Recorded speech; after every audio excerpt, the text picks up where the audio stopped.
வணக்கம். ஆகாஷவாணி.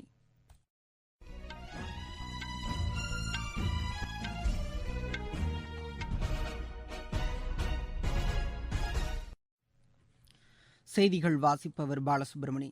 தலைப்புச் செய்திகள்: கோவிட் பரிசோதனைகளை அதிகரிக்க வேண்டும் என்றும் பாரம்பரிய சிகிச்சை முறைகளை அங்கீகரிக்கப்பட வேண்டியதன் அவசியத்தையும் பிரதமர் திரு நரேந்திர மோடி வலியுறுத்தியுள்ளார்.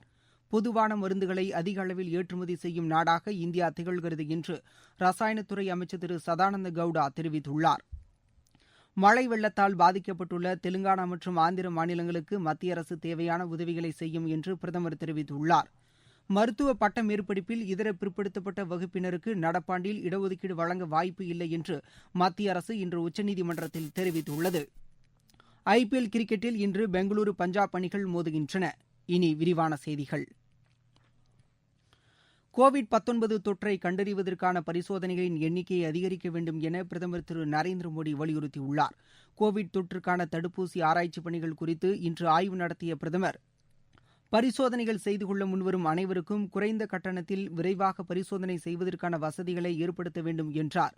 மருத்துவ சிகிச்சை மற்றும் தடுப்பூசி குறைந்த செலவில் எளிதில் கிடைக்க செய்வது என்ற அரசின் உறுதிப்பாட்டையும் இந்த ஆய்வின் போது பிரதமர் மீண்டும் உறுதிப்படுத்தினார். அதேவேளையில் கோவிட் தொற்றுக்கு எதிராக அதிகபட்ச உஷார் நிலையில் இருப்பதோடு தொடர் கண்காணிப்பையும் மேற்கொள்ள வேண்டும் என அவர் அறிவுறுத்தியுள்ளார். மேலும் கோவிட் தொற்றுக்கு அளிக்கப்படும் பாரம்பரிய சிகிச்சை முறைகளை அங்கீகரிக்கப்பட வேண்டியதன் அவசியத்தையும் திரு நரேந்திர மோடி எடுத்துரைத்துள்ளார். பொதுவான மருந்துகளை பெருமளவில் உற்பத்தி செய்து உலகம் முழுவதும் அதிக அளவில் ஏற்றுமதி செய்யும் நாடாக இந்தியா திகழ்கிறது என்று மத்திய ரசாயன உரத்துறை அமைச்சர் திரு சதானந்த கவுடா தெரிவித்துள்ளார்.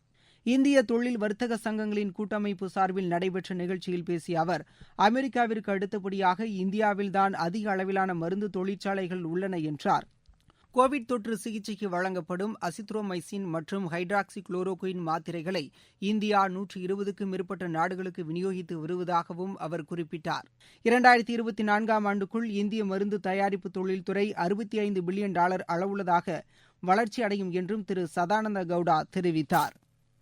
மழை வெள்ளத்தால் பாதிக்கப்பட்டுள்ள தெலுங்கானா மற்றும் ஆந்திர மாநிலங்களுக்கு தேவையான அனைத்து உதவிகளையும் மத்திய அரசு வழங்கும் என்று பிரதமர் திரு நரேந்திர மோடி கூறியுள்ளார்.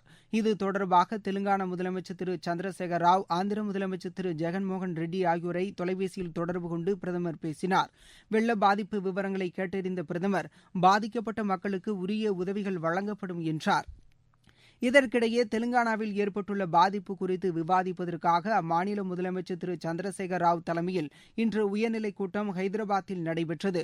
இக்கூட்டத்திற்கு பின் முதலமைச்சர் பிரதமருக்கு அனுப்பியுள்ள கடிதத்தில் தெலுங்கானாவில் 5000 கோடி ரூபாய் அளவிற்கு வெள்ள சேதம் ஏற்பட்டிருப்பதாகவும் உடனடி நிவாரணப் பணிகளுக்காக 1350 கோடி ரூபாய் அளிக்குமாறும் கோரிக்கை விடுத்துள்ளார்.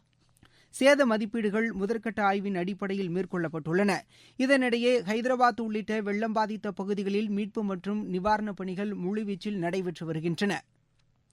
ரஃபேல் போர் விமானங்களை இயக்குவது குறித்து இந்திய விமானப்படை விமானிகளுக்கு பிரான்ஸ் நாட்டில் அளிக்கப்பட்டு வரும் பயிற்சிகளை பார்வையிடுவதற்காக விமானப்படை அதிகாரிகள் குழு ஒன்று அந்நாட்டிற்கு சென்றுள்ளது. பிரான்ஸ் நாட்டின் டசால்ட் நிறுவனத்திடமிருந்து இந்தியா வாங்கவுள்ள 36 ரஃபேல் விமானங்களில் முதற்கட்டமாக 10 விமானங்கள் ஏற்கனவே ஒப்படைக்கப்பட்டுவிட்டன. மேலும் 5 விமானங்கள் பிரான்ஸ் நாட்டிலேயே நிறுத்தி வைக்கப்பட்டு இந்திய விமானிகளுக்கு பயிற்சி அளிக்கப்பட்டு வருகிறது. இந்நிலையில் 2ஆம் கட்டமாக மேலும் 4 ரஃபேல் விமானங்கள் விரைவில் இந்தியாவிடம் ஒப்படைக்கப்பட உள்ளன. இது தொடர்பான பணிகள் மற்றும் இந்திய விமானிகளுக்கான பயிற்சி நிலவரத்தை ஆய்வு செய்ய பிரான்ஸ் நாட்டின் செயின்ட் டைசீர் விமானப்படை தளத்திற்கு விமானப்படை அதிகாரிகள் அடங்கிய குழு ஒன்று சென்றுள்ளது. வந்தே பாரத் திட்டத்தின் கீழ் வெளிநாடுகளில் தங்கியிருந்த 18 லட்சத்திற்கும் மேற்பட்ட இந்தியர்கள் சொந்த ஊர் அழைத்து வரப்பட்டுள்ளதாக வெளியுறவுத்துறை அமைச்சகம் தெரிவித்துள்ளது. புதுதில்லியில் செய்தியாளர்களிடம் இதனை தெரிவித்த அமைச்சகத்தின் செய்தி தொடர்பாளர் திரு அனுராக் ஸ்ரீவத்சவா, 7வது கட்டமாக இந்தியர்களை அழைத்து வரும் பணி இம்மாதம் 1ஆம் தேதி தொடங்கப்பட்டு 18 நாடுகளில் இருந்து 444 சர்வதேச விமான சேவைகள் இயக்கப்பட்டதாகவும் தெரிவித்தார். தாயகம் திரும்பியவர்கள் பாதுகாப்புடன் சொந்த ஊர் செல்லும் வகையில் 21 உள்நாட்டு விமான நிலையங்களுக்கு இந்த விமானங்கள் அனுப்பப்பட்டதாகவும் அவர் கூறினார்.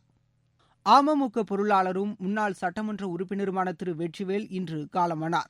கோவிட் தொற்று உறுதி செய்யப்பட்டதை அடுத்து கடந்த 6ஆம் தேதி சென்னையில் உள்ள மருத்துவமனையில் அவர் அனுமதிக்கப்பட்டிருந்தார்.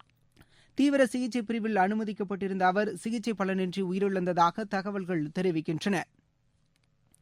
கோவிட் பரவலை தடுக்க அனைவரும் முகக்கவசம் அணிந்து அரசுக்கு ஒத்துழைப்பு தர வேண்டும் என ஆண்டிப்பட்டி சட்டமன்ற உறுப்பினர் திரு மகராஜன் பொதுமக்களை கேட்டுக் கொண்டுள்ளார். இந்த கடுமையான இந்தியாவை தாக்கக்கூடிய ஒரு கொரோனா என்ற நோயை மக்களின் உயிரை காப்பாற்ற வேண்டும் என்று சொன்னார். தலைவர் அவர்கள் கட்டாயம் முகக்கவசம் அணிய வேண்டும் என்று சொன்னார். அந்த அடிப்படையில் தான் தெற்கு வடக்கு என்ற மாவட்டங்களில் கட்டாயம் முகக்கவசம் இல்லாமல் வந்தால் முகக்கவசத்தை நீங்க வாங்கி கொடுத்து நல்ல முறையில் அந்த முகக்கவசத்தை கொடுத்து மக்களுடைய உயிரை காப்பாற்ற வேண்டும் என்று அனைவரும் முகக்கவசம் கட்டாயம் அணைவார்கள். அதையும் நாங்கள் சொல்லி வந்து கொண்டிருக்கிறோம். நீங்கள் கேட்டுக்கொண்டிருப்பது ஆகாஷவாணியின் செய்தி அறிக்கை. கோவிட் எதிரான போரில் நமக்கான 3 கவசங்கள். முகக்கவசம் அணிவோம், தனிநபர் இடைவெளியை கடைபிடிப்போம், கை மற்றும் முக சுத்தம் பராமரிப்போம்.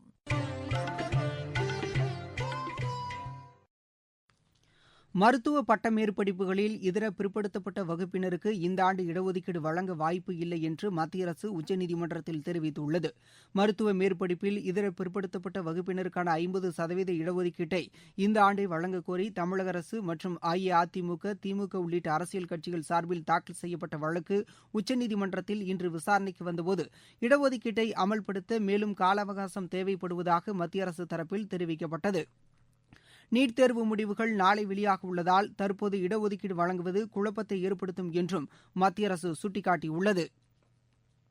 ஜம்மு மற்றும் காஷ்மீரில் உள்ள மக்களின் நியாயமான கோரிக்கைகளுக்கு தீர்வு காண்பதில் துணைநிலை ஆளுநர் அலுவலகம் உயர் முன்னுரிமை அளித்து வருவதாக ஆளுநரின் ஆலோசகர் திரு ஃபரூக் கான் தெரிவித்துள்ளார்.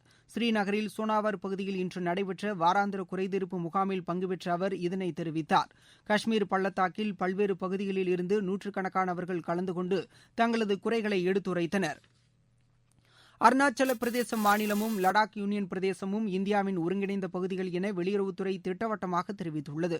இது தொடர்பான சீன வெளியுறவுத்துறை அதிகாரிகள் கருத்துக்கு பதிலளித்துள்ள இந்திய வெளியுறவுத்துறை செய்தி தொடர்பாளர் திரு அனுராக் ஸ்ரீவஸ்தவா, இந்தியாவின் இந்த நிலைப்பாடு சீனாவிடம் பலமுறை தெரிவிக்கப்பட்டிருப்பதாகவும் கூறியுள்ளார். எல்லைப்புற மக்களின் வாழ்வாதாரம் மற்றும் பொருளாதாரத்தை மேம்படுத்துவதற்கான கட்டமைப்பு பணிகள் மேற்கொள்ளப்பட்டு வருவதாகவும் அவர் தெளிவுபடுத்தியுள்ளார். தமிழகத்தில் கோவிட் தொற்றிலிருந்து இன்று 5055 பேர் குணமடைந்துள்ளனர்.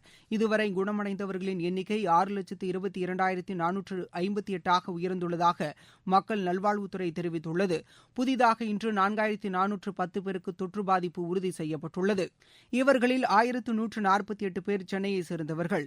சிகிச்சை பலனின்றி இன்று 49 பேர் உயிரிழந்துள்ளனர். தற்போது 42,566 பேர் சிகிச்சை பெற்று வருவதாக தெரிவிக்கப்பட்டுள்ளது. முன்னாள் குடியரசுத் தலைவர் பாரத ரத்னா டாக்டர் APJ அப்துல் கலாமின் பிறந்தநாள் இன்று கொண்டாடப்பட்டது. இந்நாளையொட்டி குடியரசுத் தலைவர் திரு ராம்நாத் கோவிந்த் குடியரசுத் தலைவர் மாளிகையில் உள்ள கலாமின் திருவுருவப் படத்திற்கு மலர் தூவி மரியாதை செலுத்தினார். குடியரசு துணைத் தலைவர் திரு வெங்கையா நாயுடு விடுத்துள்ள செய்தியில், எளிமை மற்றும் அறிவின் இலக்கணமாக டாக்டர் அப்துல் கலாம் திகழ்ந்தார் என்று குறிப்பிட்டுள்ளார். பிரதமர் திரு நரேந்திர மோடி விடுத்துள்ள செய்தியில், நாட்டின் வளர்ச்சிக்காக அப்துல் கலாம் ஆற்றிய பங்கு அளப்பரியது என்று கூறியுள்ளார். விஞ்ஞானி முதல் குடியரசுத் தலைவர் வரை அவர் ஆற்றிய பணி நாட்டு மக்கள் அனைவருக்கும் உந்து சக்தியாக உள்ளது என்றும் பிரதமர் தெரிவித்துள்ளார். தமிழக அரசின் சார்பில் இந்நாள் இளைஞர் எழுச்சி நாளாக கொண்டாடப்பட்டது. கனவு காணுங்கள், கனவுகளிலிருந்து சிந்தனைகள் பிறக்கும், சிந்தனைகள் செயல்களாகும் என்று கூறியதன் மூலம் இளைஞர்களுக்கு என்றும் வழிகாட்டியாக திகழும் அப்துல் கலாமின் பிறந்த நாளில் அவரை வணங்கி போற்றுவதாக முதலமைச்சர் திரு எடப்பாடி பழனிசாமி கூறியுள்ளார். சர்வதேச கை கழுவும் தினம் இன்று கடைபிடிக்கப்பட்டது. இந்நாளையொட்டி பல்வேறு விழிப்புணர்வு நிகழ்ச்சிகள் நடைபெற்றன. IPL கிரிக்கெட் போட்டியில் பெங்களூரு பஞ்சாப் அணிகள் இன்று மோதுகின்றன. ஷார்ஜாவில் இன்னும் சற்று நேரத்தில் தொடங்கும் இப்போட்டியில் டாஸ் வென்ற பெங்களூரு அணி முதலில் பேட்டிங்கை தேர்வு செய்தது. டென்மார்க் ஓபன் பேட்மிண்டன் போட்டியின் காலிறுதி ஆட்டத்திற்கு இந்தியாவின் கிடாம்பி ஸ்ரீகாந்த் முன்னேறியுள்ளார். இன்று நடைபெற்ற ஆட்டத்தில் அவர் கனடாவின் ஜேசன் அந்தோனியை 21-15, 21-14 என்ற செட் கணக்கில் வென்றார். மீண்டும் தலைப்புச் செய்திகள். கோவிட் பரிசோதனைகளை அதிகரிக்க வேண்டும் என்றும் பாரம்பரிய சிகிச்சை முறைகளை அங்கீகரிக்கப்பட வேண்டியதன் அவசியத்தையும் பிரதமர் திரு நரேந்திர மோடி வலியுறுத்தியுள்ளார். பொதுவான மருந்துகளை அதிக அளவில் ஏற்றுமதி செய்யும் நாடாக இந்தியா திகழ்கிறது என்று ரசாயனத்துறை அமைச்சர் திரு சதானந்த கவுடா தெரிவித்துள்ளார். மழை வெள்ளத்தால் பாதிக்கப்பட்டுள்ள தெலுங்கானா மற்றும் ஆந்திர மாநிலங்களுக்கு மத்திய அரசு தேவையான உதவிகளை செய்யும் என்று பிரதமர் தெரிவித்துள்ளார். மருத்துவ பட்ட மேற்படிப்பில் இதர பிற்படுத்தப்பட்ட வகுப்பினருக்கு நடப்பாண்டில் இடஒதுக்கீடு வழங்க வாய்ப்பு இல்லை என்று மத்திய அரசு இன்று உச்சநீதிமன்றத்தில் தெரிவித்துள்ளது. IPL கிரிக்கெட்டில் இன்று பெங்களூரு பஞ்சாப் அணிகள் மோதுகின்றன. இத்துடன் இந்த செய்தி அறிக்கை நிறைவு பெற்றது.